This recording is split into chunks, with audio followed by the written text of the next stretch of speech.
नमस्कार साथियों। भारत ने हाल ही में एक बड़े और दूरगामी महत्व के फैसले का ऐलान किया है। सुदर्शन चक्र नामक मिसाइल डिफेंस शील्ड के निर्माण का फैसला लिया है। प्रधानमंत्री नरेंद्र मोदी ने जन्माष्टमी के पावन अवसर पर जब भगवान श्री कृष्ण के सुदर्शन चक्र का जिक्र किया, उससे प्रेरणा का जिक्र किया, तो ये केवल धार्मिक प्रतीकात्मकता नहीं थी, बल्कि आधुनिक युद्धक तकनीक और राष्ट्रीय सुरक्षा की दिशा में एक ठोस संकल्प लेने का संकेत भी दिया था। साथियों, ये ऐलान केवल रक्षा तकनीक के क्षेत्र में भारत की नई महत्वाकांक्षा का परिचय नहीं देता, बल्कि ये भी बताता है कि दुनिया के बदलते युद्ध के तौर तरीकों के बीच भारत अब एक निर्णायक कदम उठाने की तैयारी कर रहा है। आज का युद्ध केवल सीमाओं पर सैनिकों की भिड़ंत तक सीमित नहीं रह गया है, बल्कि इस युद्ध में मिसाइलें, ड्रोन, हाइपरसोनिक हथियार, सैटेलाइट इंटरसेप्शन, साइबर हमले, इन सब ने मिलकर युद्ध का चेहरा पूरे तरीके से बदल दिया है। युद्ध अब पहले जैसे नहीं रहे, जैसे जो लाठियों, डंडों, हथियारों, गोलियों के साथ हुआ करते थे, वो सब पूरे तरीके से अब बदल चुका है।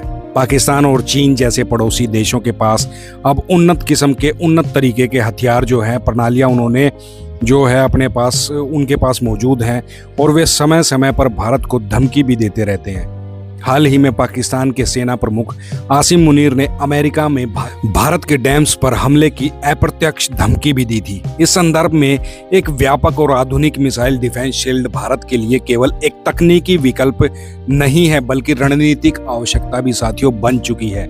पिछले कुछ वर्षों में भारत ने कई मिसाइल डिफेंस सिस्टम जो है वो तैनात कर दिए हैं अपने बॉर्डर के चारों तरफ। इसमें रूस से खरीदा गया S-400 सिस्टम, स्वदेशी आकाश मिसाइल सिस्टम और अन्य लेगेसी प्रणालियों में पाकिस्तान से आए मिसाइल और ड्रोन हमलों को इन्होंने सफलतापूर्वक विफल कर दिया था।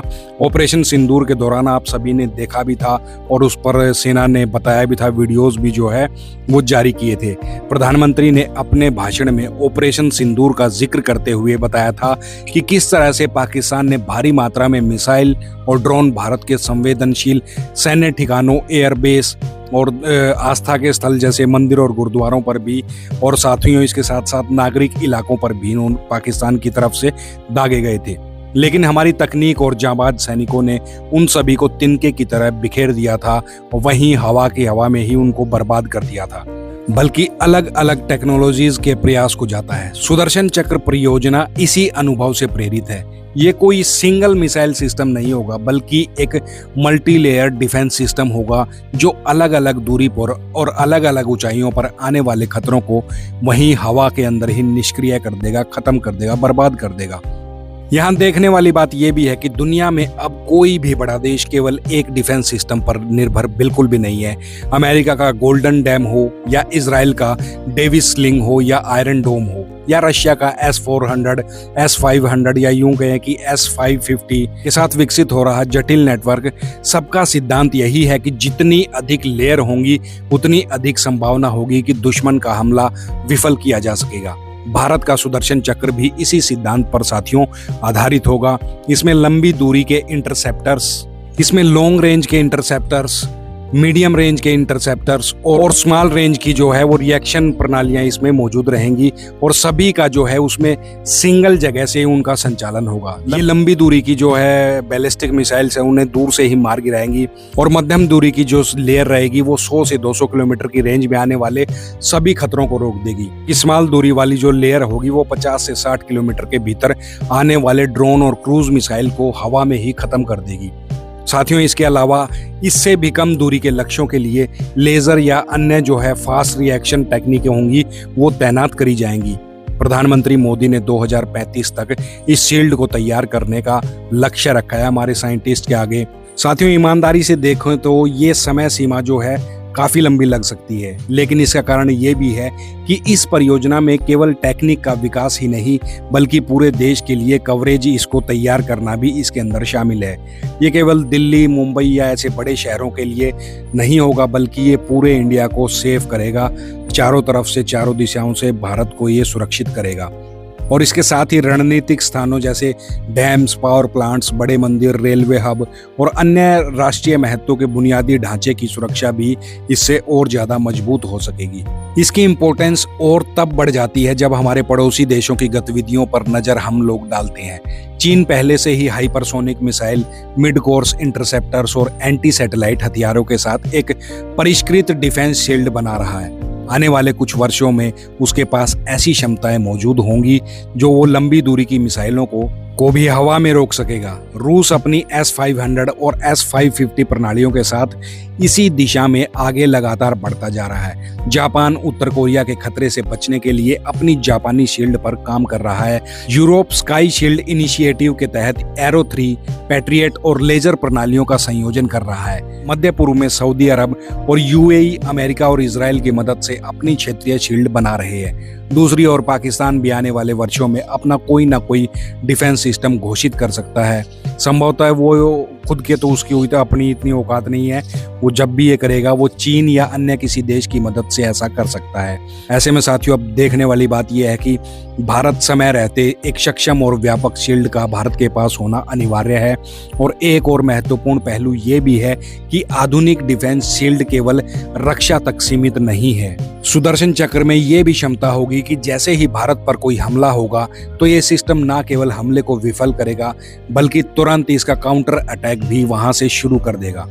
ये डिफेंस सिस्टम की अवधारणा है जिसमें रक्षा और अटैक का संतुलित संयोजन होता है। वित्तीय दृष्टि से देखें तो अमेरिका का गोल्डन डोम परियोजना का अनुमानित खर्च जो है वो 180 से 500 बिलियन डॉलर के बीच हो सकता है, जबकि भारत की आवश्यकताएं और प्राथमिकताएं बिल्कुल अलग हैं। हमारा मुख्य खतरा जो है वो पाकिस्तान और चीन से है और साथियों और भी दूसरे देशों से नजदीकी से है, मगर मेन जो है पाकिस्तान और चीन से है। और हमें अपनी भौगोलिक और रणनीतिक जरूरतों के अनुसार लागत प्रणाली समाधान चाहिए। फिर भी यह परियोजना सस्ती नहीं होगी और संभवतः धीरे धीरे चरणबद्ध तरीके से पूरे देश पर यह लागू कर दी जाएगी। साल 2035 की समय सीमा लंबी हमें लग सकती है, लेकिन अगर हम देखेंगे कि ये केवल तकनीकी चुनौती नहीं बल्कि एक राष्ट्रीय बुनियादी ढांचे का निर्माण है, तो ये समझ में आता है कि हमें लंबी दूरी की इंटरसेप्शन टेक्निक, हाइपरसोनिक खतरों से निपटने की क्षमता, ड्रोन स्वामर्स को रोकने के उपाय और सैटेलाइट से निर्देशित हमलों को विफल करने के लिए एंटी सैटेलाइट हथियार, इन सभी का विकास और एकीकरण करना होगा। ये परियोजना केवल सेना की नहीं होगी बल्कि इसमें DRDO, इसरो, निजी रक्षा उद्योग और अंतर्राष्ट्रीय साझेदारियां भी भूमिका निभाएंगी। भारत के पास पहले से ही बैलिस्टिक मिसाइल डिफेंस कार्यक्रम में पर्याप्त अनुभव है, लेकिन सुदर्शन चक्र इसका कहीं अधिक उन्नत और एकीकृत संस्करण होगा। जब ये शील्ड पूरी तरीके से सक्रिय होगी तब भारत के नागरिक इससे और ज्यादा अधिक सुरक्षित महसूस करेंगे। कोई भी टेक्निक या हथियार, चाहे वो मिसाइल हो, ड्रोन हो या हाइपरसोनिक ग्लाइडेड वेपन हो, हमारी टेक्निक उससे बेहतर सिद्ध होगी। ये केवल सुरक्षा नहीं बल्कि एक मनोवैज्ञानिक बढ़त भी हमारी बढ़ाती है अपने देश की। दुश्मन ये जान लेगा कि भारत पर हमला करना न केवल कठिन होगा बल्कि इसके जवाब में उसे तुरंत और ज्यादा काउंटर अटैक भी झेलना पड़ेगा। विश्व की राजनीति और सुरक्षा वातावरण को देखते हुए हम साथियों ये कह सकते हैं कि हम एक नए युग में प्रवेश करने जा रहे हैं बल्कि नए युग में प्रवेश कर चुके हैं, मिसाइल शील्ड के युग में। जिन देशों के पास ये सुरक्षा कवच होगा वे कंपैरेटिवली दूसरों से ज्यादा सुरक्षित रहेंगे, जबकि जिनके पास ये नहीं होगा वहां आने वाले 10 से 15 वर्षों में गंभीर विनाश आपको देखने को मिल सकता है। ये केवल युद्ध की आशंका नहीं है, ये टेक्निक के युग में आत्मरक्षा की अनिवार्यता है। भले ही भारत का ये कदम देर से आया हो सकता है, लेकिन सही समय पर आया है। देर आए दुरुस्त आए कहावत इस पर पूरी तरीके से फिट बैठती है, लागू होती है। यह परियोजना केवल हमारी सीमाओं की रक्षा नहीं करेगी बल्कि हमारी नागरिकों के जीवन, हमारी आस्था और हमारे विकास के प्रतीकों की भी सुरक्षा करेगी। सुदर्शन चक्र केवल एक रक्षा प्रणाली नहीं है बल्कि भारत की सामरिक आत्मनिर्भरता और तकनीकी आत्मविश्वास का प्रतीक बनेगा। साथियों, मुझे लगता है कि अगर भारत इस परियोजना पर निरंतर और तेजी से काम करे तो हम साल 2035 से पहले भी इसके कई हिस्सों को सक्रिय देख सकते हैं, चाहे समय सीमा कुछ भी हो। ये तय करता है कि जब सुदर्शन चक्र पूरी तरीके से सक्रिय होगा तब भारत बिल्कुल एक ऐसी स्थिति में होगा जहां न केवल अपने नागरिकों को भारत सुरक्षित रख सकेगा बल्कि वैश्विक सुरक्षा परिदृश्य में भी अपनी जगह और ज्यादा मजबूत अपना देश भारत कर सकेगा। तो साथियों, आप अपने कमेंट्स करके बता सकते हैं क्या सुदर्शन चक्र पर अगर आप कोई कमेंट करना चाहें, ये प्रणाली हमें पहले लानी चाहिए थी या अभी आ रही है तो अभी के लिए भी फिट है, तो आप अपने कमेंट्स करके हमें बता सकते हैं। तो साथियों, मिलते हैं आपसे अगली वीडियो में ऐसी ही किसी महत्वपूर्ण जानकारी के साथ, महत्वपूर्ण टॉपिक के साथ। जो साथी ने हमारे चैनल पर नए आए हैं, पहली बार आए हैं, वो कृपया चैनल को सब्सक्राइब जरूर करना। मिलते हैं आपसे अगले वीडियो में, तब तक जय हिंद, जय भारत।